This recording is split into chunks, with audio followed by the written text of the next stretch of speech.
Ilang taon pa lang yung anak mo nung iniwan mo siya? Mag 1 year na po. Tsaka breastfeeding po ako. Ang hirap po. Hindi po alam ng employer ko na nagpapa-breastfeed pa. Tinatago ko sa employer ko yung gatas. Kasi po nagsinungaling po ako that time na yun. Ano pong pangalan ninyo pala? Pangalan ko po is Beverlyn Ragudo.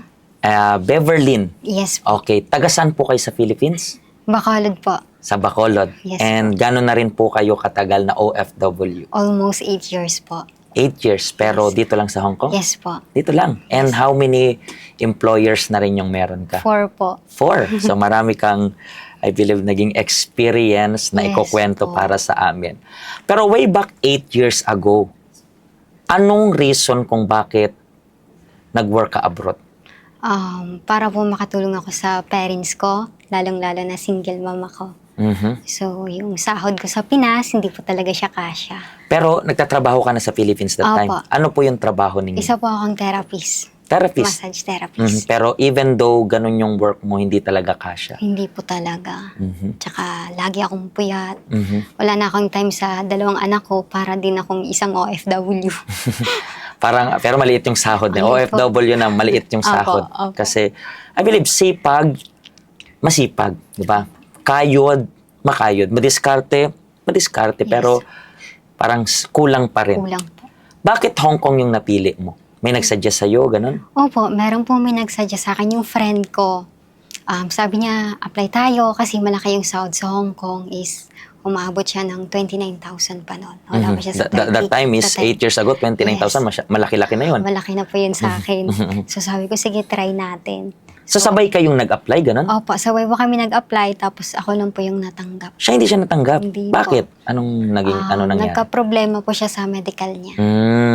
Pero, syempre, di ba, pag sabay ng ganito, parang, tas hindi natanggap yung kasabay mo, parang a little bit, parang nakaka-discourage. Opo. Pero, ano yun, nagtuloy ka na lang kasi gumastos ka eh, Kasi no? gumastos na po ako. Magkano rin po, more or less, na gastos mo that time? Nasa 25,000 po. So, pero hindi ka naman nagkautang that time or Nangutang ka po ako. talaga, no? Opo. Okay, doon na tayo. Pagdating mo, ilang taon pa lang yung anak mo nung iniwan mo siya? Ano yun? Parang ayaw sana talaga nila Ayaw. ng ganon. Ng parang bagong panganak pa lang. Opo, ayaw nila. Mm. Kasi alam po nilang mahirap po talaga.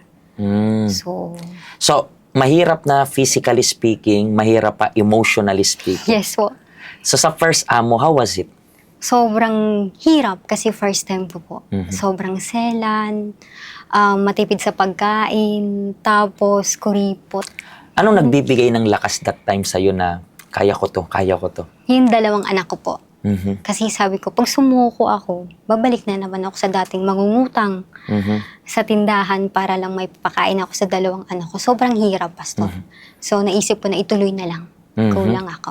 So, sa una mong amo, natapos mo yung contract, Yes po. natapos mo, and then, hindi ka na nag-renew. Hindi na po. Anong reaction niya yung ayaw mo na mag-renew? Nagalit po sa akin. Bakit daw po? Ano yung dahilan ko? Kung bakit Pero ano kulang talagang ako. reason mo nun? Kulang po Siyempre, hindi natin sinusulat doon, pero sa utak natin, anong reason mo doon? Kulang pa talaga ako sa pagkain. Lagi akong gutom, ginagastos ko. Pero yung sinabi mo utang yan ko. sa kanya o hindi? Hindi po. Talagang sa sinarili mo na lang. Opo. And then, how about yung second employer? Sa second employer po, sobrang hirap din kasi pandemic po that time na yun. Mm. So, sobrang selan, mayroon kaming baby. Tapos, So, baby yung alaga Opo. mo? Lahat ng galaw, hugas. Hawak ka lang ng baso, hugas. Kasi sensitive Lahat rin, kasi nga sobrang may sakit sensitive. pa, di ba? Opo, Tapos, pag day off namin, bawal kami lumabas. Pero, bakit hindi ka nag-renew dito? May kasama po kasi ako. So, sa more, ang trabaho. reason ng hindi mo pag-renew is dahil sa kasama Yeah, mo? isa rin po yun. Bakit? sa Masyadong kasama. bossy? Bossy. Tapos parang nalapit po kasi yung loob po sa bata. So parang nag-focus, nakita ng amo ko na mas ako sa bata. Kaya finocus ako sa bata lang. So nagalit yung kasama ko na, Okay. bakit ganun? Parang Parang- napaka-unfair. So, parang mas gusto niya rin sana sa bata? Ganun? Opo.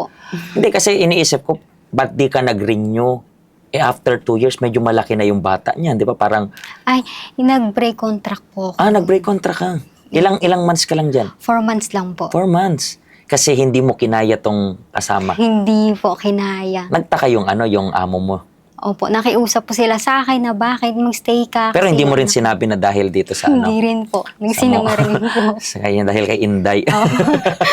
Okay, nung nag-break ka ng contract, so kailangan mong bumalik ng Pilipinas that time, di ba? Or, Opo. Mhm. Kasi, tapos ang hirap po. Mahirap Pandemic maghanap pa kasi rin. nga pandemic eh. Opo.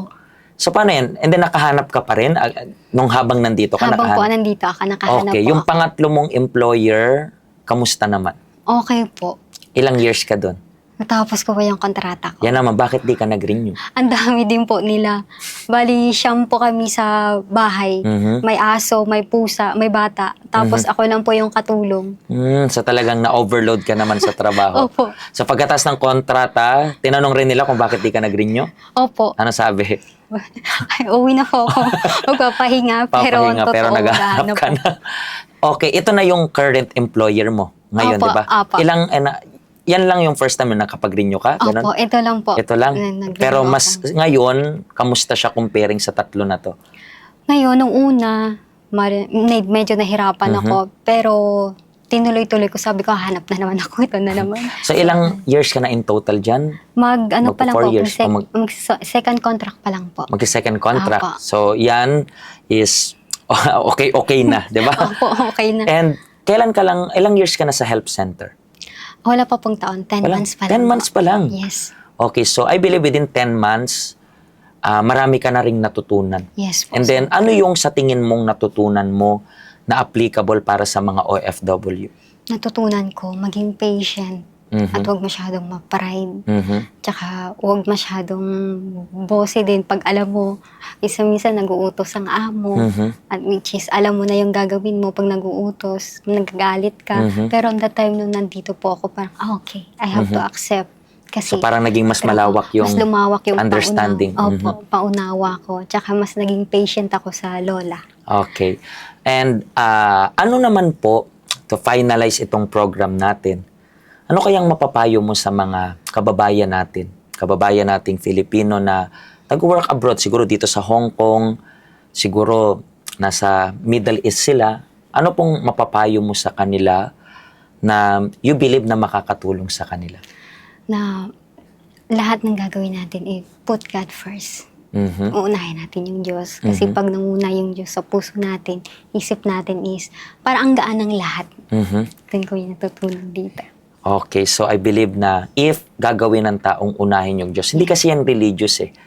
Yan is relationship sa Panginoon. Yes. Diba? Hindi, it's not about the church, it's not about the religion, but it's all about your thoughts, diba? Yes. Kapag connected ka sa Diyos. Yes po. But Ma'am Beverly, thank you very much sa pag-share niyo po Thank you, ng Pastor. story ninyo. Thank you. And hopefully by next time, meron tayong bagong mapagkwentuhan ulit sa Yes, Empowering Pastor. OFW natin. Okay? Thank you.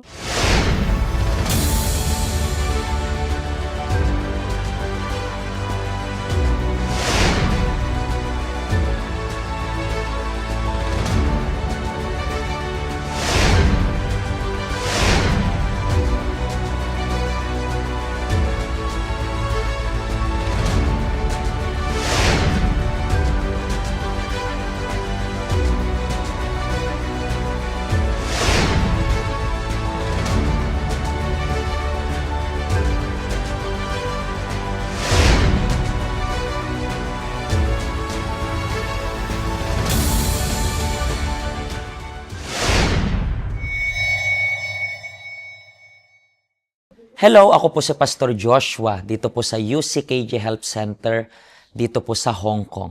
At yung mga napanood nyo pong testimony ay mga testimony ng mga OFW dito sa Hong Kong. Pero I believe makaka-relate rin naman kahit nasaan po kayong bansa. Basta OFW.